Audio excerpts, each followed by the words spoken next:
How's it going, ladies and gentlemen? Welcome to episode 25 of the HR Office Podcast. As always, I'm Greg. I'm joined here by Mira. Say hello. Bum. And we're totally not having to redo this because I'm a horrible host. No. Yeah. You said it.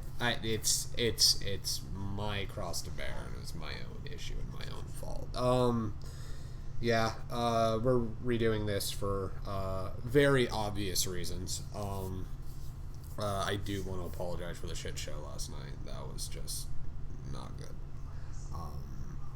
If you don't know what we're talking about, awesome, cool. You didn't miss much, I would argue. Not much was even really done per se. But regardless, I don't know what else to say about it other than I fucked up.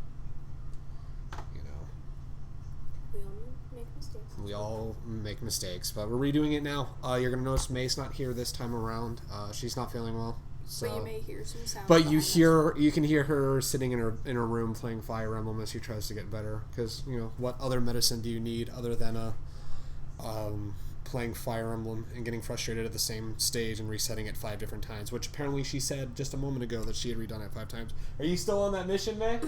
You just finished. Nice. Congrats to May for finishing. Yay. But we're going to talk about a bunch of stuff. We're going to talk about the whole KyoAni situation.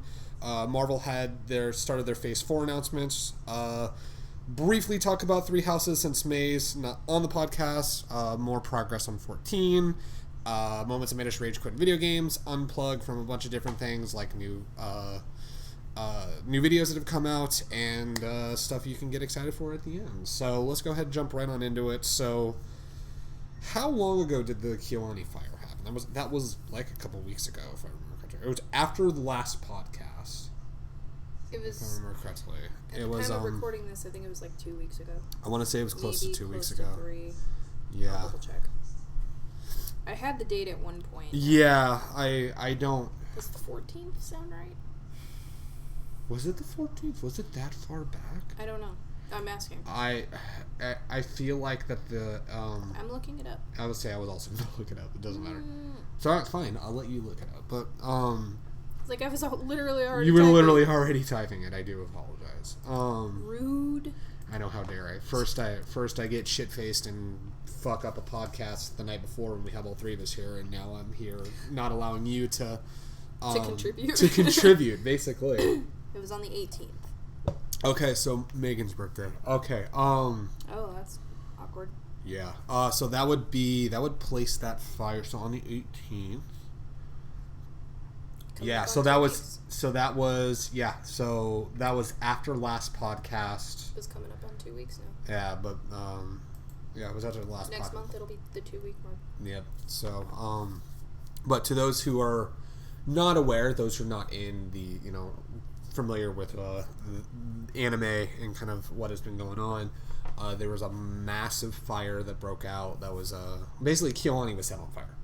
One of the buildings. One of the is it the main building or one of the main buildings? I think it says Studio 1. Studio 1, yeah. So, but some guy ran in and. Regardless, one of the studios got torched. This one guy who is still in custody right now, ran in, doused the place in gasoline and set it on fire. As of recording this, 35 people have died and a whole fuckload more have been injured. Which I think 2 of them had died in the hospital. I think so, because I think the initial count was 33 and then it went up to 34 like a couple days after, and then just recently another person had died, putting the death count up to 35.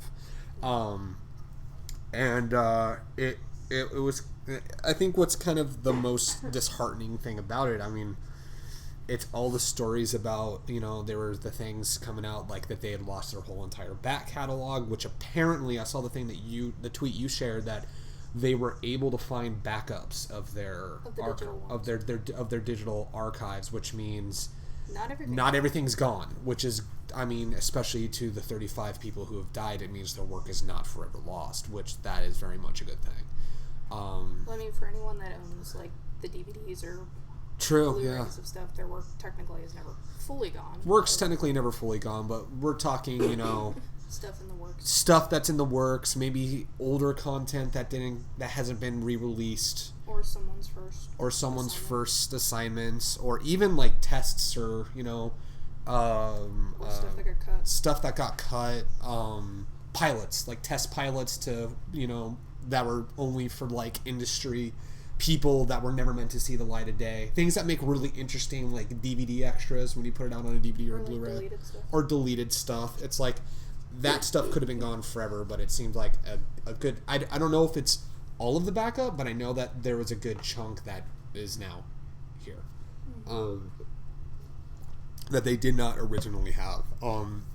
On top of that, Sentai Filmworks, which is a distribution company out here in the States, they've raised over $2 million for the relief fund for the families at Kyoto Animation, which they're cutting off after tomorrow.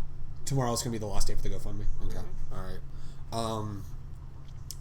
And then KyoAni opened up their own. And then KyoAni has their own for people who want to donate in that regard. But Sentai said that they're coordinating with the Japanese organizers to get that money transferred over to them. Yeah, especially have the currency and whatnot. It's I think one of the saddest bits is just reading how progressive Kyoto Animation was. It's like they hired a bunch of women. They especially in this day and age, weren't they one of the companies that were against like the crunch culture, if I read correctly? I think so. I know I saw something somewhere about that. And they paid their workers salaries. They were on salaries instead of freelance, which even if they were only on there for one project, getting paid salary, that's incredible. Because even out here in the States, animation's freelance work. You don't, like most things related to animation, you're your own. You're basically a contract for hire. Mm-hmm. You're brought onto a project, you work with them for X amount of weeks, and then you're done and you move on to the next project. It's like voice acting. Like voice acting, very much so, yeah. Just like making a video game. They contract a lot of outside talent to make things like video games or animated projects or stuff like that. Yeah. But just kind of, hear all of that, how progressive they were, how they pay their employees salaries and instead of just contract pay, and just seeing how progressive they were. It's like it was really sad, but also kind of nice to see all the people reaching out and see all of the people kind of giving what they can in order to help out with the situation. And just all the big names, all the big companies that put out massive donations and did stuff to help. I know Funimation's still tweeting things out. Ways to help. Places like Crunchyroll have been sharing a bunch of stuff. Mother's Basement had a video just kind of talking about just how sad it was. And now, I've been seeing people that have been going to cons, they have a wall set up where people can basically draw their messages for KyoAni. For KyoAni, yeah. That's... I know Otakon, because Otakon happened over the weekend. That just happened. They had that near the Funimation booth at Comic-Con, which we're going to talk about Comic-Con in a little bit. I think they had a little wall. It wouldn't surprise me.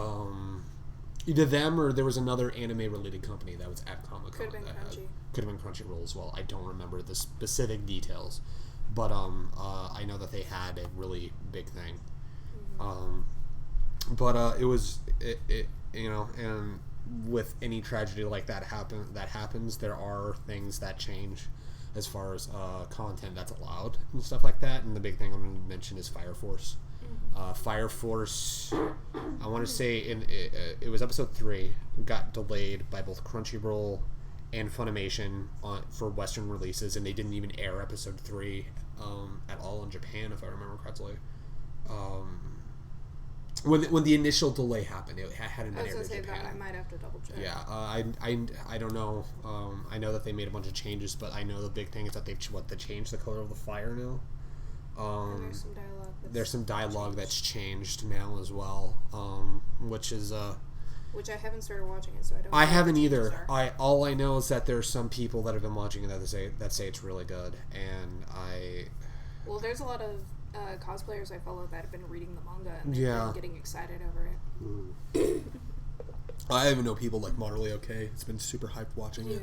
But yeah, it sucks.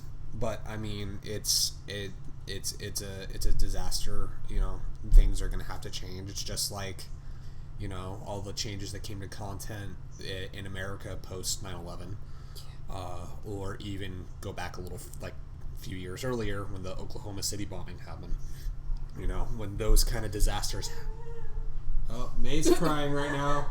May's crying right now. What happened? You can't tell me it's spoilers?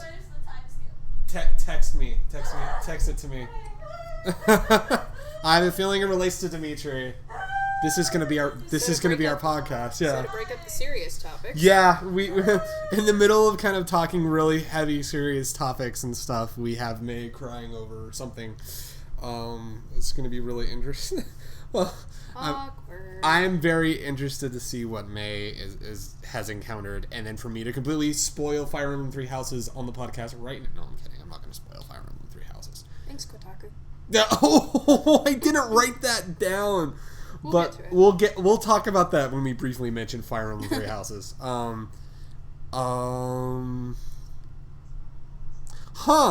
But yeah, like those are some words, Matt. Those are some words, in fact, in a sentence. But anyway, going back to the serious topic.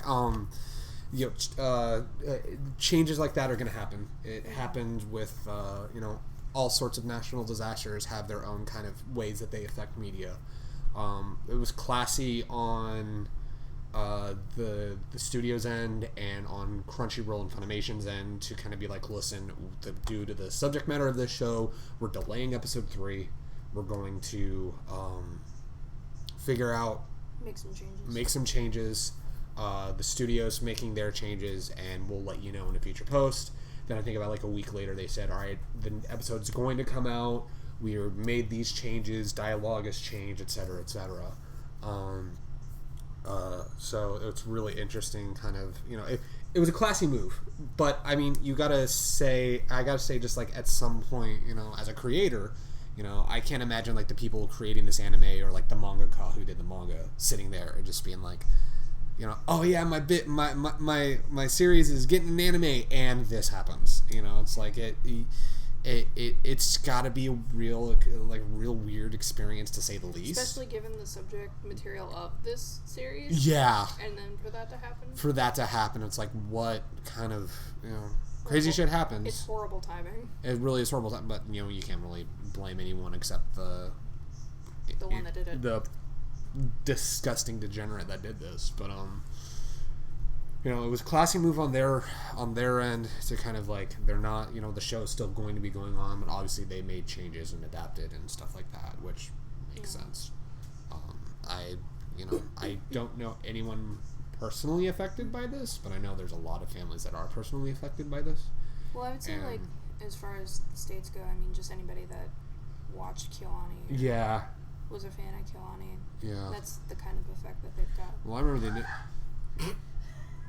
Oh my gosh. Sorry, I'll shut the door. No, please. This is really great. I love this. My rank is going up with it. What's that? If you want to call it socially, waiting so long for it to go up, and now it's going up. That's not the only thing that's going up. Oh, yeah. Hey. I put on my robes and wizard hat. Robe. Oh shit, man. Robe. Robit is here with the Get it? robes. Robe it. God damn it! I am very angry at you right now. How dare you? Get him, put him on. Let's go. No, Revenge. Yeah, that is some revenge. No, I'd say this is the rare time I'd say, I cannot complain about any pun that you make on today's podcast. After the hell I put you guys through last night. Ding. It's the one time, but yeah. But regardless, I have a pug. Yeah. Oh, you got a pug? Hell yeah! There you go. But yeah. So it's a sad situation with the KyoAni fire. Mm-hmm. I'm just glad that so many people come together for the relief effort and stuff like that. Mm-hmm. Greg was struggling to exist last night. Yeah, a little bit. Just a little bit. Just a tiny tad bit. It's all good. We don't talk about last night. No, you guys have every right to talk about last night. Not here. Not here? We gotta speed through. Right, true. Speaking of speeding right on through, So between the last podcast and this podcast, San Diego Comic-Con happened. A lot of massive announcements happened, but I think the one that pertains to us the most, because we're big Marvel fans, is Marvel started rolling out their stuff for Phase 4. I'm just going to kind of put it to you because we could sit here and be like, this was announced, that was announced, that was announced, this was announced. There was a lot announced. We'll put a link for something in there. We'll put a link in the description when this goes up on YouTube for the podcast as to everything that was announced last night. Or not last night. Everything that was announced at San Diego Comic-Con. Yeah. What I'm going to ask you is, and I'm aside from Doctor Strange, because I know that's going to be your number one thing you're most excited about. All Phase 4 you is what Rogat says. What are you most excited about from the Phase 4 announcements? The Black Widow movie. Black Widow. That's pretty... I was interested in what's going on, but now that they've announced that it takes place between Civil War and Infinity War, and David Harbour's going to be in it, which I've been wanting that movie for a while. I had been. We finally got it. I had been interested to see what it was going to be about. Especially, I mean, I don't have to put spoiler tags right now because the spoilers have already been out for Endgame, especially with the fate of Black Widow at the end of. Well, I mean, when the Endgame happens, when the creators or the writers basically say, "Hey, spoiler ban is up now." Yeah, we're free to post spoilers. Also, it's been a few months. Yeah, it definitely has been a few months. But no, it's one of those things where it's on you if you haven't seen it yet. Yeah, it's the most seen movie of all time. It's made the most money. It's coming out next month. It comes out next month. It's already exceeded a bunch of pre-order records as well for the physical and digital releases, which is actually pretty interesting. Imagining any collector's editions. Oh God, Jesus. You know there's going to be a lot of people trying to get collector's editions and whatnot. But so you're also most excited for Black Widow. May I'm assuming you're most excited for the Winter Soldier, or Falcon and the Winter Soldier? Yes, it's not coming out next year. So. Yeah, I know you gotta wait, but it's gonna be cool. What about the movies? What are you most excited for movie-wise? Doctor Strange. Doctor Strange, yeah. That's really about it. The other ones, I'm really iffy because I don't know any of the cast. You want no summary or anything. I don't want to recognize Angelina Jolie. Oh, for the Eternals, yeah. Otherwise, I want to see a trailer for this new Thor movie. I'm excited for Thor as well. Thor Love and And Guardians. Guardians, yep. Y'all are gonna be excited for Guardians, regardless. Yeah. Waifu boobs. Shout out to waifu boobs. I want some waifu boobs. What? Waifu boobs? Where? I don't know. There could be any assortment of waifu boobs anywhere on this. Yeah. Yeah, there's a lot of waifu boobs that could be happening there. I'd say I think we're all on board with Doctor Strange, Multiverse of Madness. Just the title alone, I'm just like, oh, they're doubling down on this multiverse shit. I'm really excited. Well, they did. Apparently, they did that in Far From Home. Who doesn't want waifu boobs? I just want to know that is what true. You're referring that to is very specifically. That is very true. Who does not want waifu boobs? I just want to know what they're looking at specifically. There's a lot of waifu. Like I said, there's a lot of waifus that this can definitely tie to. Waifu boob? That's not boob. That's a butt. I mean, we got the Mari. You like butts and boob? You're a titty person, regardless. And I gotta sneeze. Excuse me. But no, like, if there's any other movies that the original set up for any sort of sequels, it was definitely Doctor Strange. Yeah, because there's a lot of shit that happens at the end of that movie that's just like it's very unresolved. Yeah, especially with all this multiverse stuff they're bringing in now. I'm really excited for that. I'm also. Can we have an explanation for how the fuck he did all the different portals in it? Like a guy. It's just waifu butts and waifu boobs are good, but I'm. Yeah. I mean, if there's anything that you're good with, it's you gotta love. Anyway. Genitalia. Anyway, no. Flag. No. Reported. Flag. Oh man, we're out. We're definitely out. Definitely not all ages anymore. We were never all ages in the first place. Definitely. Well, no, this channel is still 18 plus. We play video games. Any adult is gonna think, oh yeah, my kid can watch that. My kid can get waifu butts are nice too, though. Yep, butts are very nice. I definitely agree with that. But anyway, I actually want. I don't know what's going on. Our neighbors confuse me to this day. Our neighbors have a circus of kids upstairs. Yeah, it literally is a circus. But I'm like I said, Multiverse of Madness. I want to see a trailer for the new Thor, especially with kind of some of the stuff that they're doing. Waifu podcast soon. Let's go. Yeah, we'll do a full podcast one day about the best waifus. YouTube. It would be mine and May's next duo cast would be Waifu Cast, and we just chat about waifus. Waifus and husbando. The waifus and husbando butt cast. That would be the butt cast, and we would immediately get demonetized. It's the butts and boobs. Butts and boobs cast, yeah, and we would immediately get demonetized because YouTube don't want that shit and Twitch wouldn't want that shit. But whatever, it's all good. At least you're not showing. No, it's just a chat, just a simple chat. You can't get banned if you're not showing. That is very true. The final stream, waifu butts. Waifu butt. That's it. Channel gone. There you go.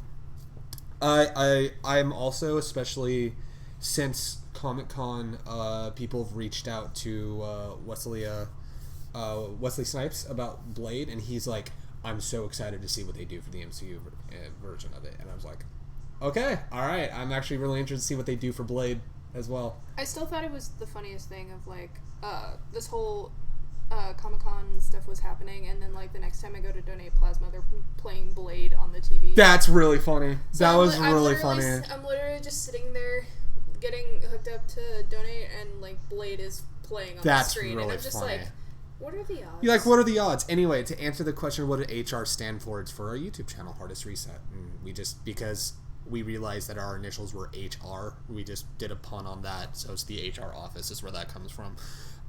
So with that being said, I think we're really good. Anti-rappers.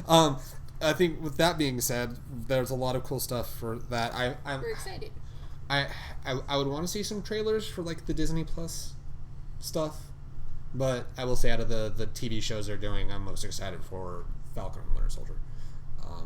WandaVision sounds really interesting. I would have to see a trailer. I really would have had to see a trailer for WandaVision before making any sort of judgment there. I'm just a sucker for Scarlet Witch. Scarlet Witch is pretty great. Apparently, what movie did they say she was going to be in? Oh, she's going to be playing some sort of vital role in, I think, Doctor Strange too. Could be, yeah. I think so. It was either that or Black Widow that Scarlet Witch is going to be a big part of. I don't remember which one, but given the background of where she's from, maybe Black Widow. Maybe Black Widow. That is very true. Because European. But also, they could tie her in with the, so especially if they're going into multiverse stuff. If there's anyone who would want a chance in a multiverse, it would definitely be, It depends on where they're setting this in. Yeah. Because remember, after, or, like, during Infinity War, she and Vision had fled.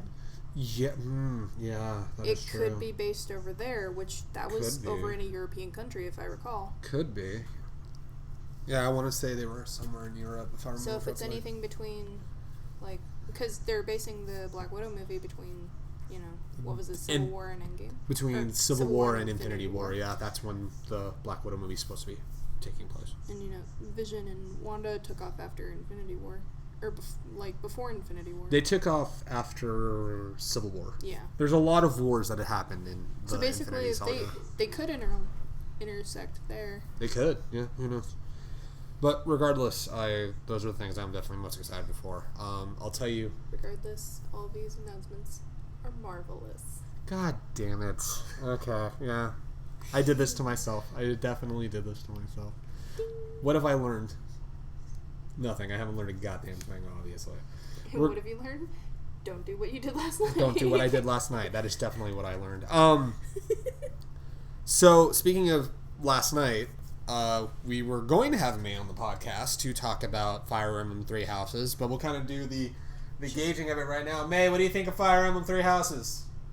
She gave a big this and looks like she's about to cry of happiness. Yeah, and you got to meet Dimitri's and Claude's voice actors. What? You had to meet Dimitri and Claude's voice actors. Not Jean-Claude Van Damme. Well, I'm sorry to fight you on this, but Claude's easily the hotter of the two. He's the hotter of the two. He is the Fine, come on out and fight.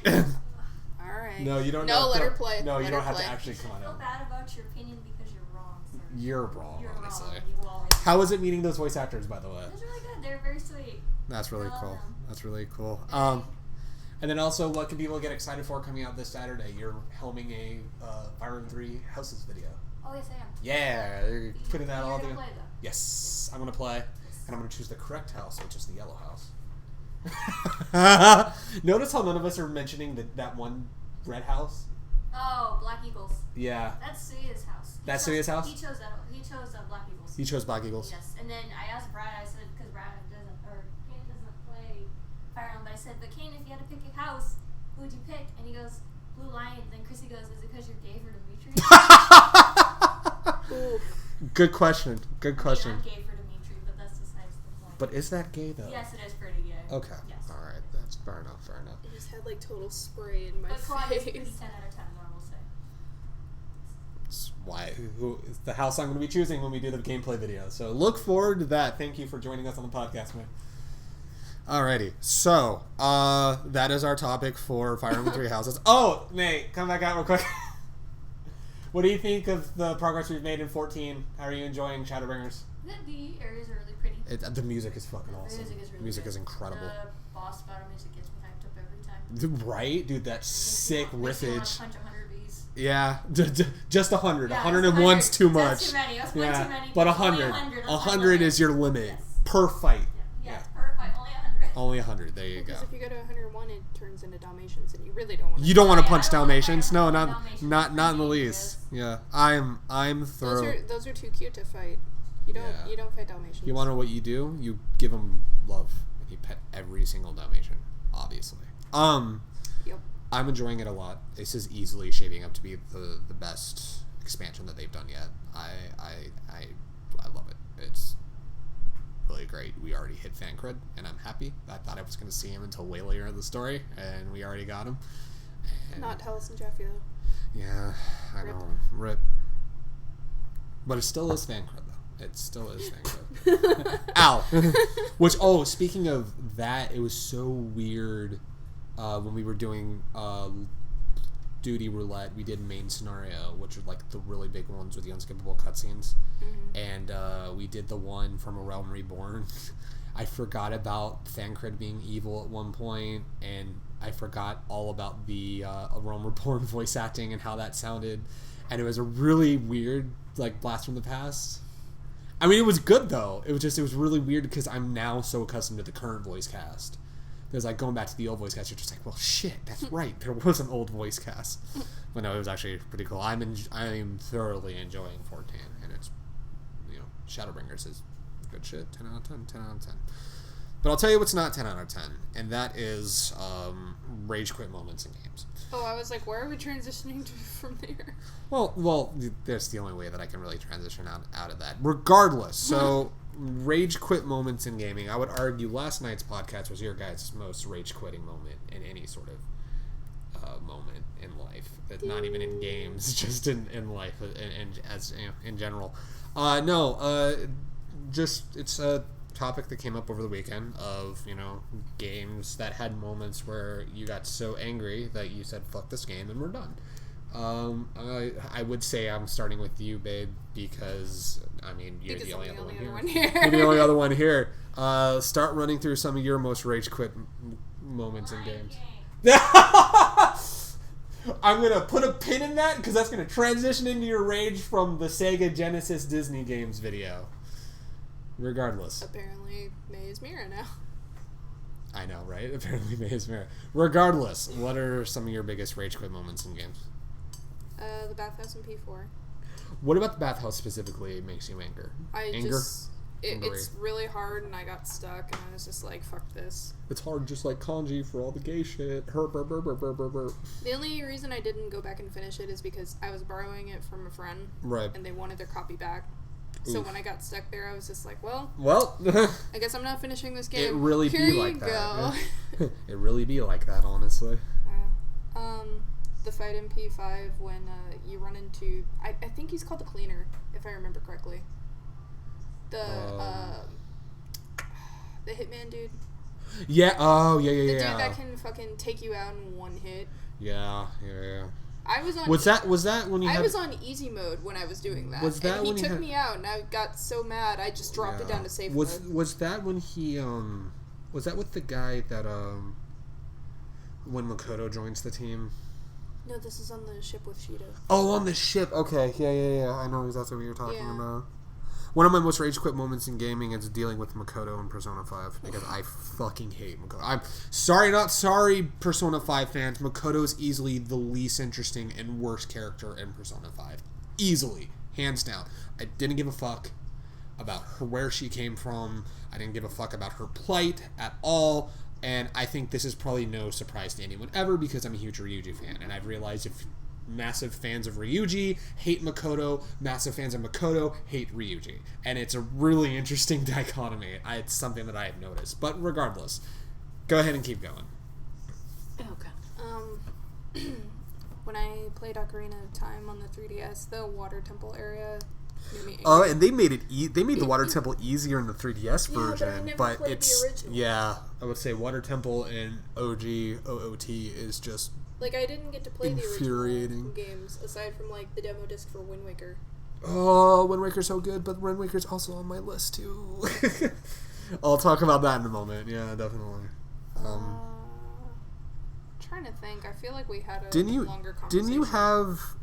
didn't you have issues with the David battle in Last of Us 1? It's just so fucking stressful. It's just a stressful fight, which and that happens. especially because, like, if you suck at games like I do, by the time you get there, you don't have a weapon. Ooh, yeah.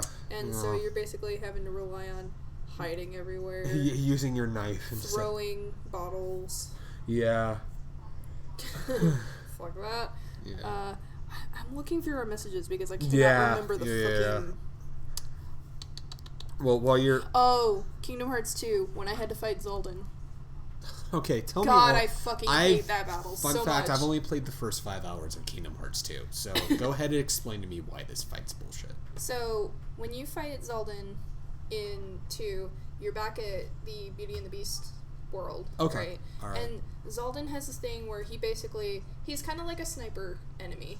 Okay. It's a lot of bullet hell shit Right, that he, yeah. like, keeps throwing at you. You have to try to dodge. You have a command to, like, jump and learn his movements before you attack. Okay. And if you keep missing your opportunity to learn what he's doing, it's harder to fight him and you get killed a lot easier. Right.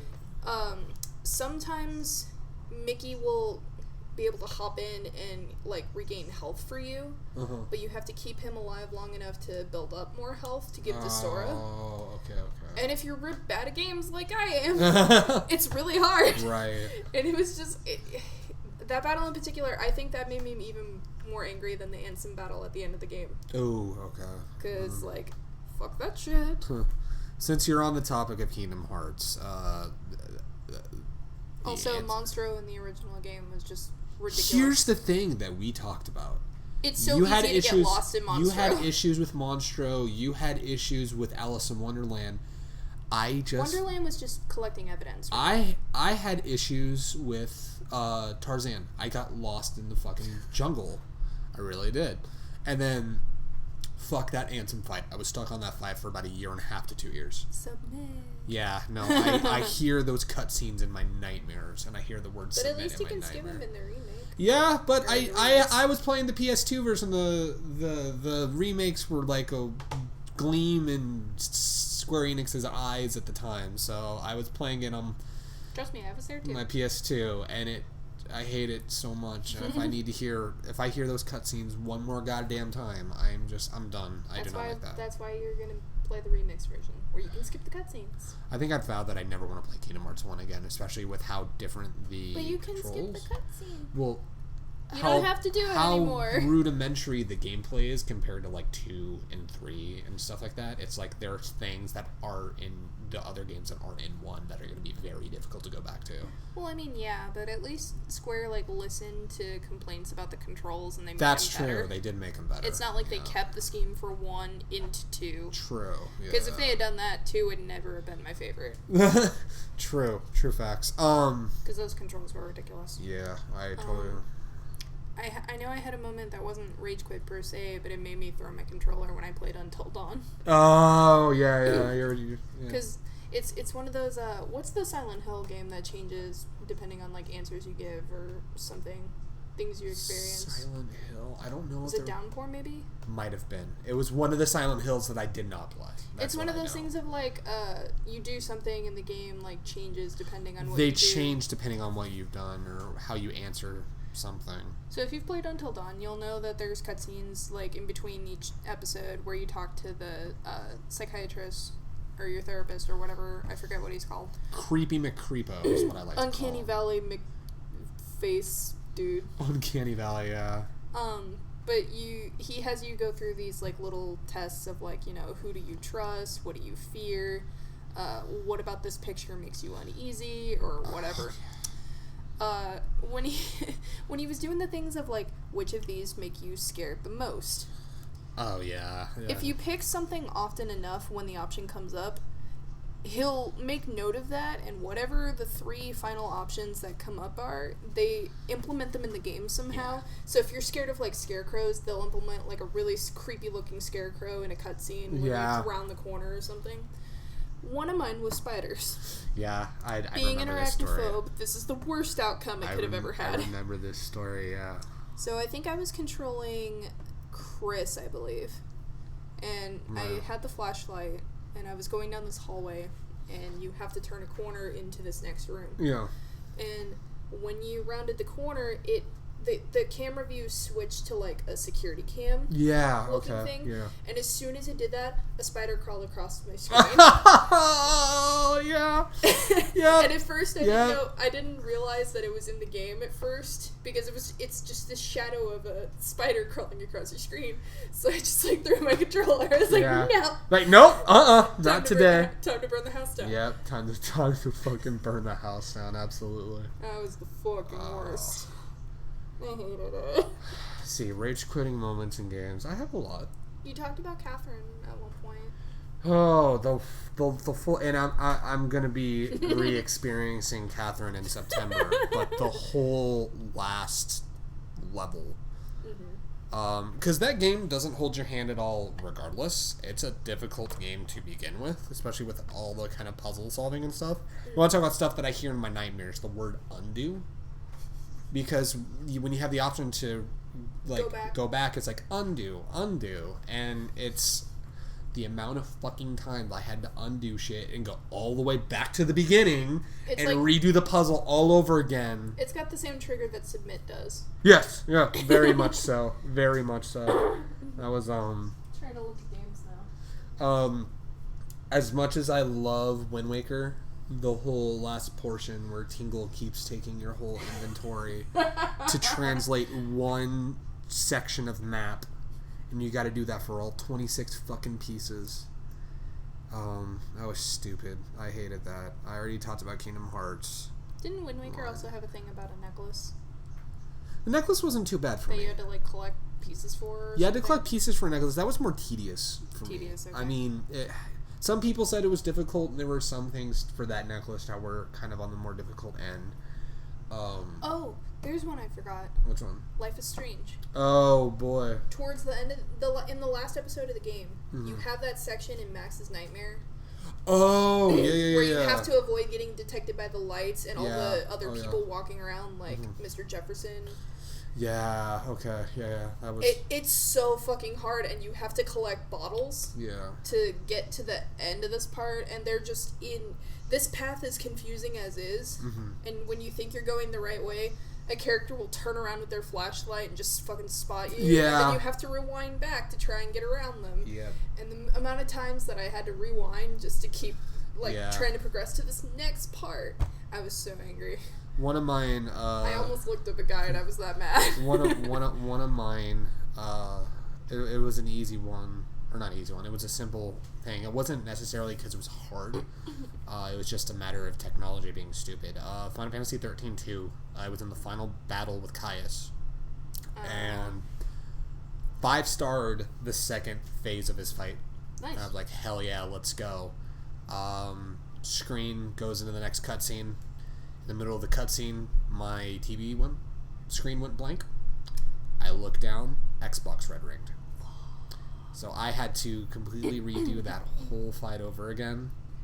And I nearly threw my controller at that. I had a recent one when trying to get caught up for Shadowbringers, and that's the fucking Sadu and Magnite fight. Because 14 does a really... It's one of the flaws, I would say, I have some harsh criticisms of Stormblood. It definitely wasn't my favorite. I think the majority of the characters you focused on were the uninteresting ones, and my only favorite parts were when you were with the Aura tribes and when you found Lord Hien. Like, that was easily the only interesting part of Stormblood, and Suya will fight me to his dying breath because he really loves Stormblood. I don't play. I don't have an opinion. Well, I mean, he's like he loves Stormblood because he got to see how all of this Warrior of Light shit has affected people outside of like the big cities of Ishgard and stuff like that. I just felt that the storytelling in Stormblood left a lot to be desired. But the weird part is the patches for Stormblood were really good. Except for the one flaw in the patches, and that's that they kind of start introducing. They introduced it in the last mission of base Stormblood, where you get to fight as Lord Hien for a little bit while you're waiting for the Warrior of Light to show up and fight. I saw that part. To fight the big bad. But in the patches, they had a bit at the end of one of the patches where you play as Alpha Node, which was a pain in the ass for me because I'm a ninja. I don't fuck with magic, and that was really shitty and difficult. And it's like when I play 15, I never deal with magic. You never deal with magic in 15, I give it to Ignis. Yeah, you let Ignis do all the magic and shit. My big Ignis thing... is good. Ignis is good. But they kind of did a thing where they would let you play as different characters for certain fights. And in patch 4.4 of Stormblood, you go back to the tribes, the Aura tribes, and you get to have another fight with Sadu as the Warrior of Light. Then after that's done, you then have to play as Y'shtola. And Y'shtola's a white mage. Who deals with magic, and also because I don't play support characters much because I like being in the fray. I like doing damage. You're not a healer. I'm not a healer like Chrissy, who always does the support characters. So this is a foreign concept to me, and it got so bad trying to do that part of it that you and May were like, Greg, you need a break. I'm like, but I don't have the time. Because Shadowbringers was coming out that following Friday for the people who pre-ordered it. And the game was going to be down. We're just like, you do. It's like, you do have time, but, with as stubborn as I was, I did that at least 5 or 6 times, and you have to do the first half of the fight all over again, and then you do the second half of the fight, and it pissed me off. I did not like that at all. Speaking of moments in Final Fantasy games, playing Blitzball in 10. Blitzball was fine. I never got the hang of it, so every time I would play, I lost, and I was just like, I don't understand it. What's the point?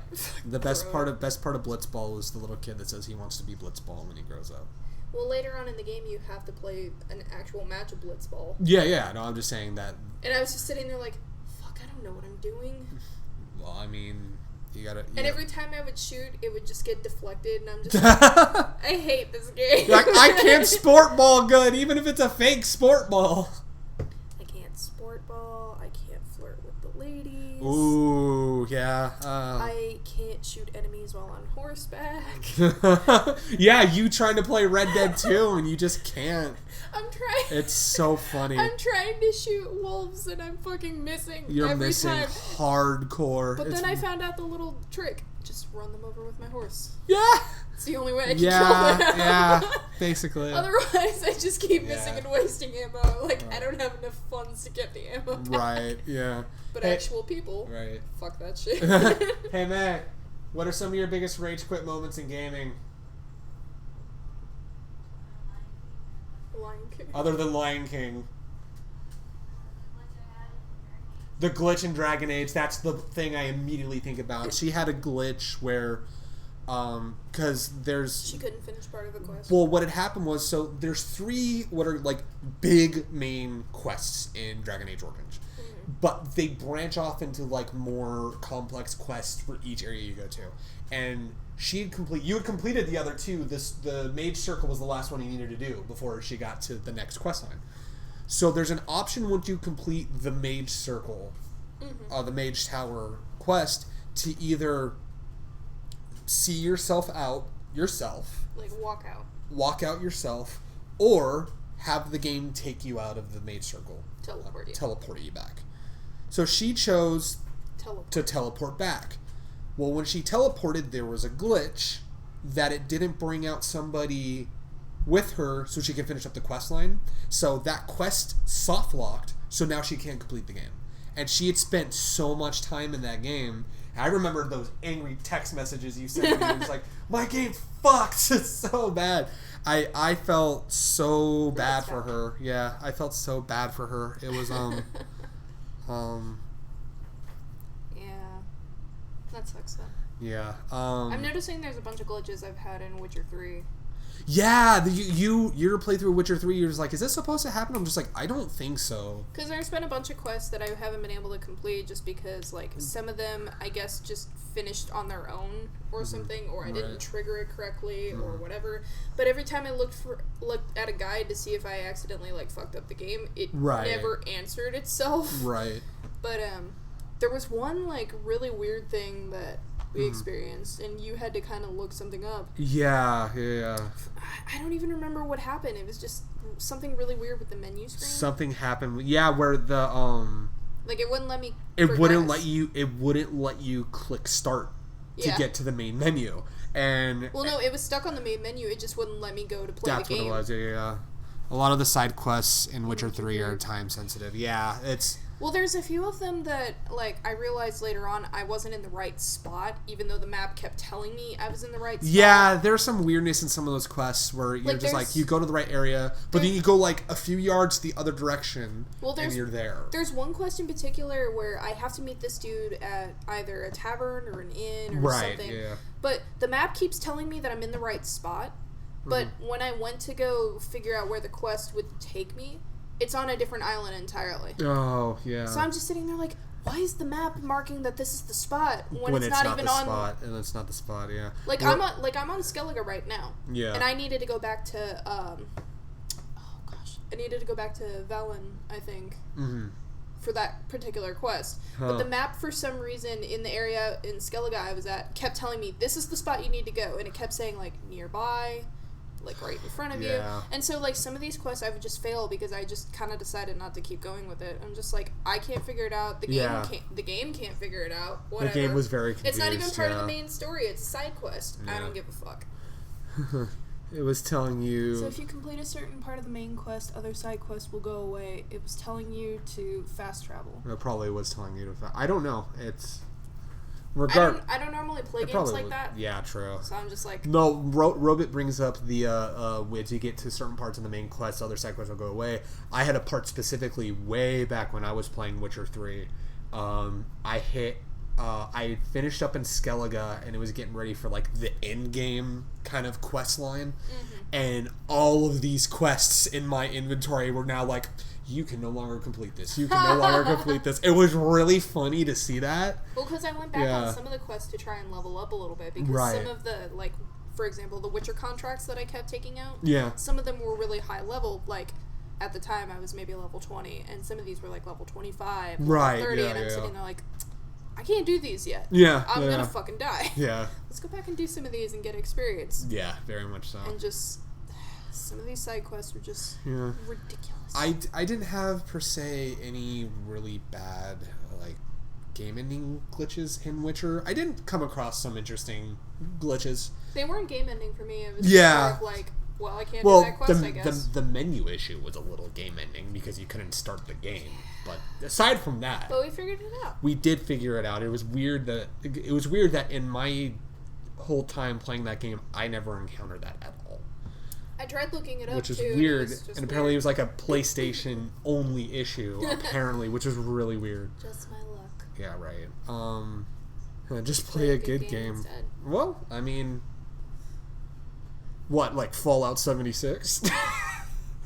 The pre-ordered edition? The pre-ordered edition, yeah. The closed beta that was super broken, that it fried computer hard drives. I will argue that one of the decisions I made in the game, though, would probably be one of those things that would just be a game ender for you. Oh, that's denying kissing Triss. Yeah, just play D&D is what Robit said. Okay, there you go. We'll play some D&D. That's cool. I mean, I could play Pillars, but I really suck at that game. That, yeah. I'm also locked in that game, too. Like, you're self-locked in that, yeah. I'm in a loop where I have to take this quest, but every time I go, I keep dying, so then I'm just in a loop. I have to restart.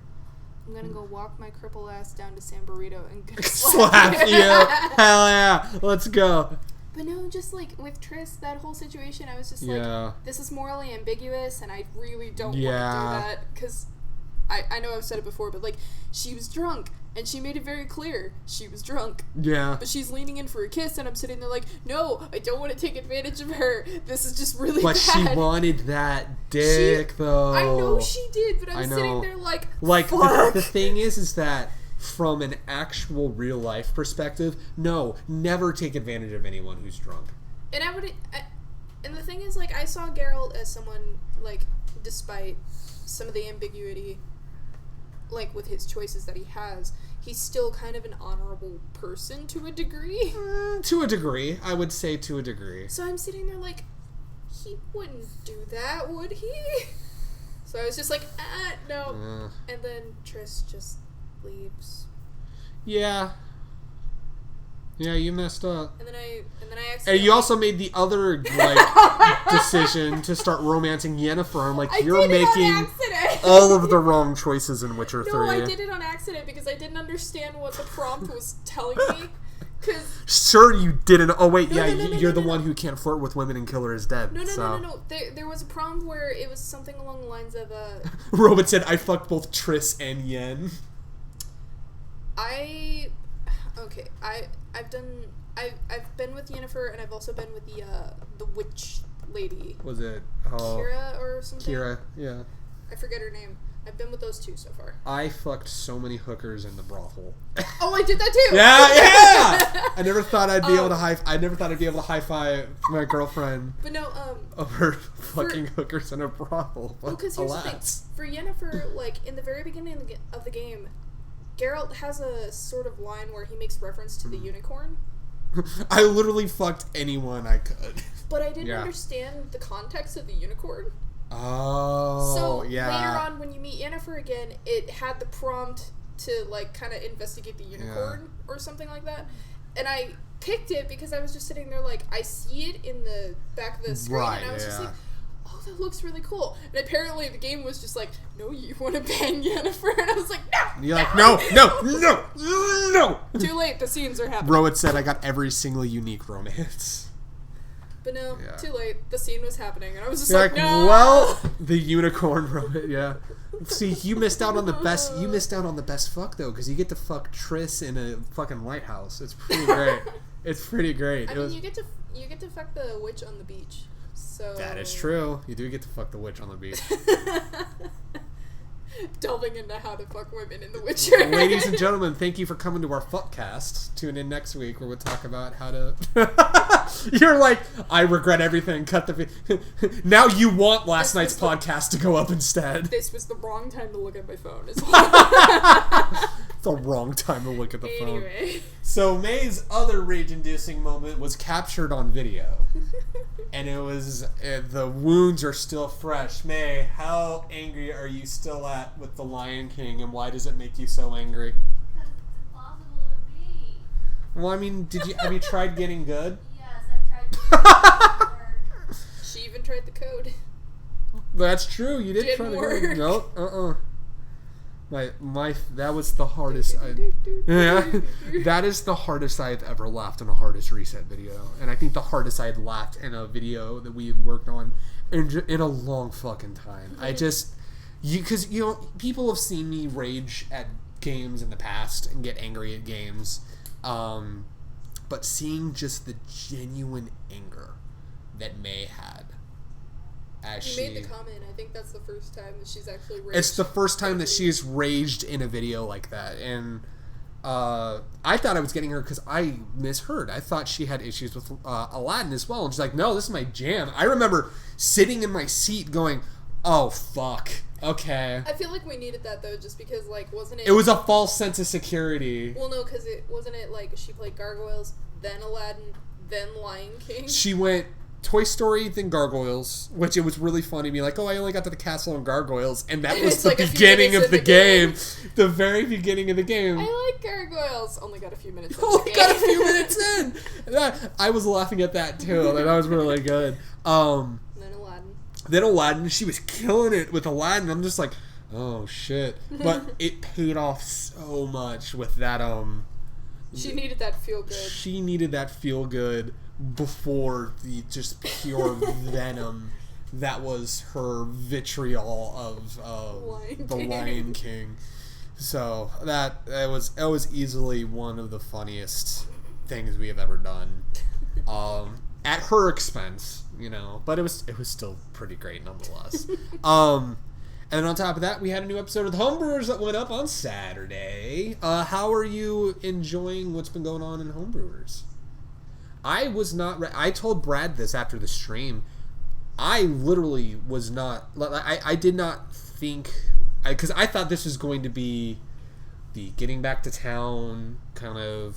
Which it could have been. It could have been if we made the choice, but the thing is he had set up this big old thing that I was not expecting, that I did not expect, but I would argue, especially thinking of how I want to have things go down with Renfis, I'm actually kind of happy he threw something like this in, because, well, no, there's, not to spoil anything that could potentially happen, because it's Dungeons and Dragons, things can happen in a variety of different ways, but it's gonna add more to what he's gonna kind of really be dwelling on after they get back into town.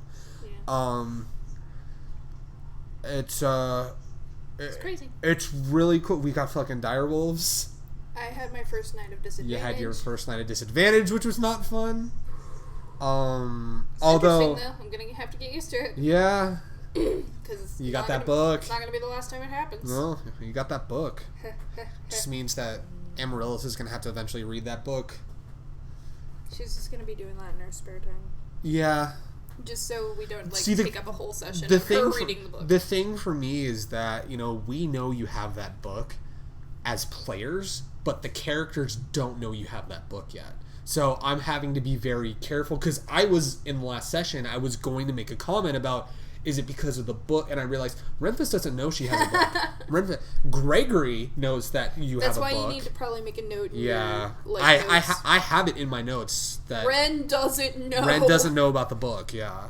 No, here I was ready to kind of do some unplugging for, you know, how this first thing's gone, but now we've got direwolves and fucking Treebeard in his army, which is really cool. Which Lord of the Rings all of a sudden. It's literally like, I felt like a little sprig of Game of Thrones with the direwolves, a little touch of Lord of the Rings. I'm still like hellbent on Amaryllis finding a snail. You really want Amaryllis to find a snail. I just think it's cute. Just a little snail. It's like, there's no advantage to you having... She builds a terrarium. Just a little tiny terrarium just for a little snail. And Renfis would give her so much playful shit for that. Hi, buddy. You're literally talking to a snail. What are you doing? It would be really interesting to see. I could see that happen. It's the first time she would actually glare daggers at anyone. Yeah, first time she'd get angry at anybody, absolutely. But Mama Amaryllis. Mama Amaryllis, yeah. No, that was a pleasant surprise. I did not think that we were gonna get any of that. But and hey, despite my disadvantage, I used thaumaturgy. You did! That was cool. That was really... And you came in and clutch distracting that troll, because he served as our main distraction. So... And we had a plan not go completely to shit. Not completely to shit. I mean, there's still plenty of room. Well, I mean, like... Or are you talking about with Chrissy? With Chrissy, yeah. Okay, yeah. It didn't go completely to shit. See, now, like, if that one part had been the only thing that had been cast... Oh, that would have been fucked. She would have been fucked, but your advantage, because you enhanced, right? I gave her dex. Yeah, you gave her a dex enhancement. Dex. Yeah, which with her jumping around and sneaking for an hour. Yeah, that was clutch. I was sitting there like, okay, this is good. This is good. You made a good choice, absolutely. And it like just wore off near the end. I was just like, yeah, that was. Yeah. It allowed her to do what she needed to do. I think one of my favorite moments was when one of the tree people reached into the compound and like whipped the gnolls out. I know. I'm like, damn. And that was a really cool connection that Brad made with these are the things that the goblins from episode 1 were running away from. And it's like, yeah, the way you kind of put it, like, Ren, you know this because these are the things you talked about in the parlay. And I was, at first I thought I was going to say that this was a part of that goblin group, and I was about to say, oh, you motherfuckers. It's like, no, remember what they were running away from. Mm-hmm. Now it makes sense why they were running. It's like, because I think Renfizz had even wondered, it's like, what are they running from? What are they running from? How bad is it? And now they're seeing how bad it is. It's really fucking bad. But, yeah, the elves rolled horribly that session. You know, Parm wasn't doing that great. Renfizz wasn't doing that great, which it happens. I mean, I had disadvantage, so I wasn't doing too good either. Well, even at your disadvantage, you still rolled better stealth than I did, which, oh man. It also helps because like there's a halfling trait that lets me be a little stealthy. True, yeah. That you realized the night before doing the session that, oh, that's right. Because I had to redo my notes. Yeah. Or redo my sheet. Mm-hmm. I was just like, oh fuck. Been forgetting all about that. Yeah, so that's been a lot of fun. Have you anything you're excited for to come in the future for homebrewers? Snail. You want the snail. Snail. You really want snail? Snail. You want snail? Snail. You're really gonna fight with Brad to get snail. You really are. I'm gonna message him and be like, listen, it's not a mount. It's not a battle animal. It's literally just a little companion she finds. You literally are gonna... She's gonna swoop it from the swamp. You get a fucking snail. Oh my god. It's like Magnus with the goldfish in Adventure Zone. At least it's not like Tiberius in Critical Role trying to handle a dragon. No. I'm not going that stupid. No. I'm not going that stupid. I'm not trying to be a ranger. I just want a little snail. You just want a snail. Snails are cute, yo. Snails are pretty cool. I mean, the snails that run all the stuff out here, pretty great. They hide during the day, though. They do hide during the day. They're hiding recently just because, it's way too fucking hot. Yeah, poor snails. But, yeah, so that's been a lot of fun. I'm really excited just to play more. I wish we can... I'm excited to hit level 5. I cannot wait. Because I get to do Turn Undead, I believe. Oh, that's going to be cool. You and Chrissy are going to have some cool stuff. Renfizz is going to have some cool stuff. Sui is going to have some cool stuff. It's going to be a lot of fun. I've been enjoying how each... Like, Homebrewers is the one series that each episode, something about it gets better and better and better. Like, now that they're using Alexa for the music, it's fucking great.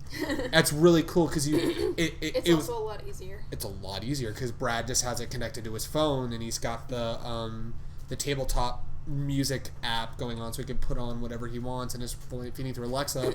And the way that they had that balanced worked really well. It was really cool. So there's that and all that fun stuff.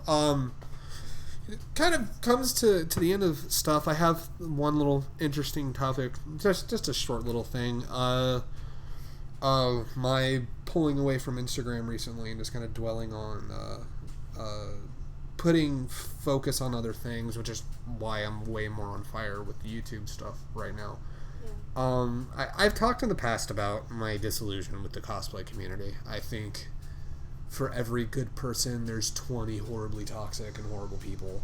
It's getting a little out of hand. In recent years, it's gotten way too out of hand. And for my own mental health, I decided that I was stepping away. And usually the best thing I could have done. It was really nice to kind of... It's weird to explain. Like, me pulling away from Instagram, I realized it wasn't that I don't want to cosplay anymore. It's I don't want to be a part of the community anymore. I still want to cosplay. I still want to work on outfits and do stuff, but I don't... It's like people in fandom sometimes. It's like, I love a series, but I don't want to be attached to the fandom. Basically, that's the way that I see it, but it's kind of like dealing with the cosplay community. You know, there's a lot of bad people in the community, people that I could personally sit and do a whole podcast calling out, but because I am, not gonna do that. Because I am more mature than those people, I'm not going to do that, because that's stooping to their level if I were to do something like that. But it's one of those things where it's really interesting just walking away from a platform like that, and just I could come back to it eventually. I could start over. I could just abandon it, and I just don't care. I'm able to focus on working on YouTube stuff and doing other stuff and work on cosplay on my own. I can not feel stressed that I need something new every con I go to. Yeah.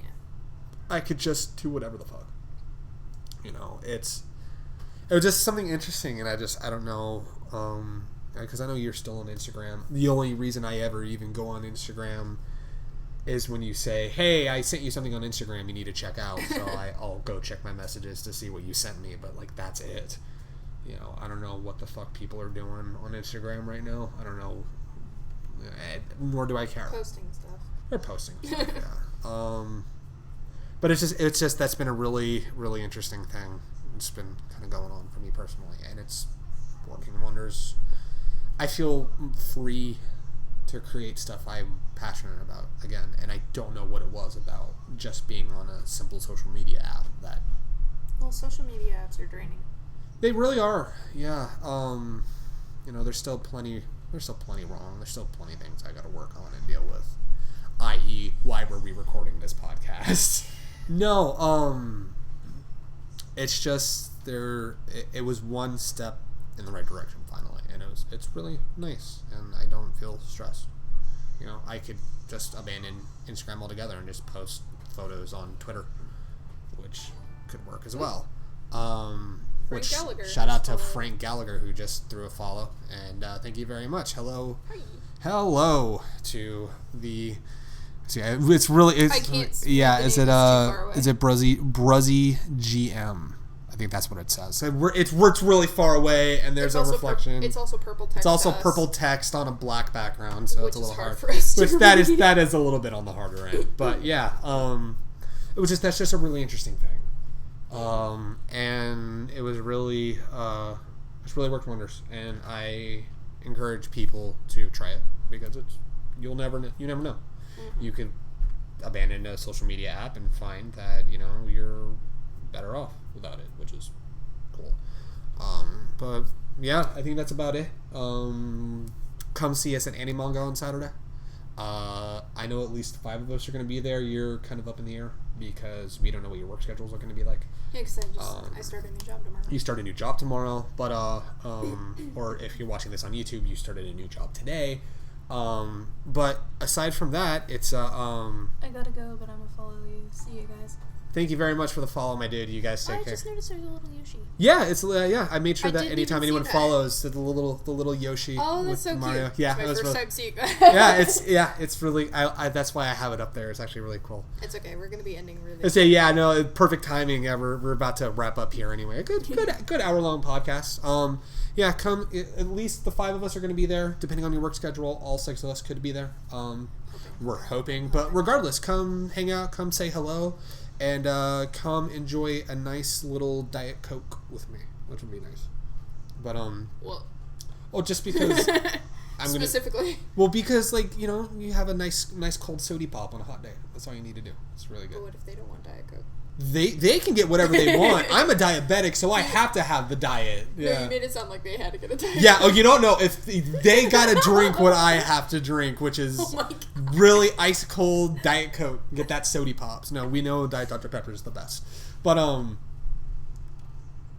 are you looking? I may have to fight you on that. What's the best diet soda then? Okay, let's have the great debate. What's the best diet soda? Well, okay. Why am I wrong? What is the best diet soda?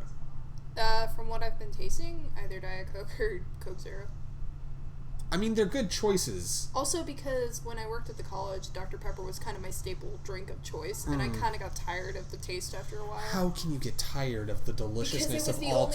No, it wasn't Diet Dr. Pepper. It was just regular Diet... It was just regular Dr. Pepper. It doesn't matter. How can you get tired of those 23 ingredients? Because after a while, it tastes really bad.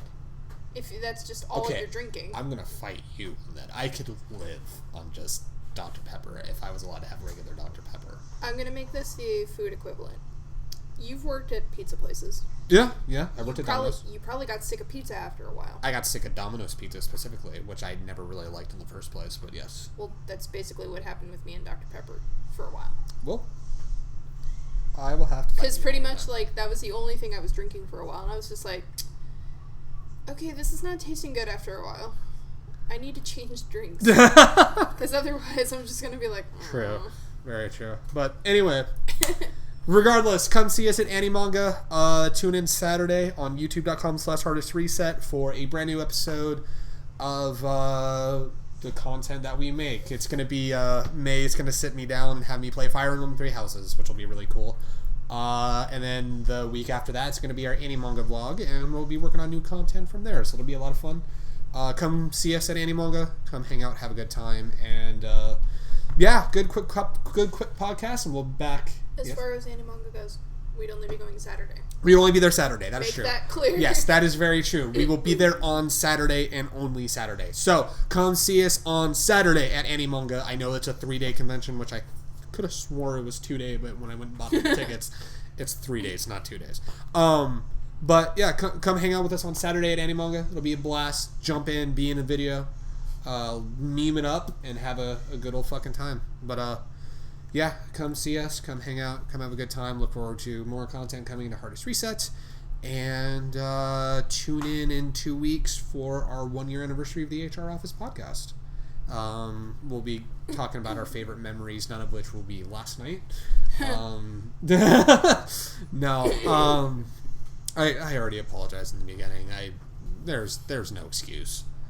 Yeah, especially when you're the host of a podcast, you need to be cognizant, and I was not cognizant. I was stupid, to say the least. But regardless, thank you guys so much for joining us on this Monday evening. We will catch you guys later. Take care of yourselves, take care of each other, and we will catch you guys next time. So until then, see you guys later.